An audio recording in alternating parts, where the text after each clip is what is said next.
जब ईसा और मूसा की कौमें एक हो सकती हैं तो नबी की उम्मत क्यों चुप बैठी है? सवाल है मेरा। आज मैं फिलिस्तीनियों के लिए दुआ करने जा रहा हूँ। दुआ करेंगे? दुआ करेंगे, और दुआ ही मेरे अधिकार में है। मैं गैर मुस्लिम हूँ तो नमाज मेरे अधिकार में नहीं। दुआ किससे करेंगे? अल्लाह से करेंगे। अल्लाह से करेंगे। किसकी दुआ करेंगे? फिलिस्तीनियों के लिए दुआ करेंगे, मस्जिद अक्सा के लिए दुआ करेंगे, क्योंकि जब तक काबा नहीं था आप किस तरफ मुंह करके नमाज पढ़ते थे? किबला अव्वल कहा जाता है। बताइए। तो फिलिस्तीन के मुसलमानों में क्या अच्छाई दिखे आप? अच्छाई क्या? अच्छाई नहीं है। वहां के बच्चे भी शेर हैं, लड़ जाते हैं अपनी जमीन के लिए। यहाँ के चलो छोड़ो, देखते हैं क्या ही हो सकता है। अल्लाह ने महबूब किसे कहा? अल्लाह ने प्यारा महबूब किसे कहा? नबी प्यारा नबी किसे कहा?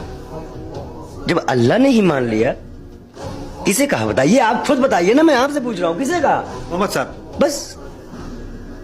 और हमें ऐसा लगता है कि मुझे बार बार ये शब्द बोलना पड़ रहा है कि शायद 72 वाला एक बार फिर मुसलमानों को किस्सा पढ़ना चाहिए। भूल चुके हैं करबला का मैदान, वो भूल चुके हैं करबला का मैदान।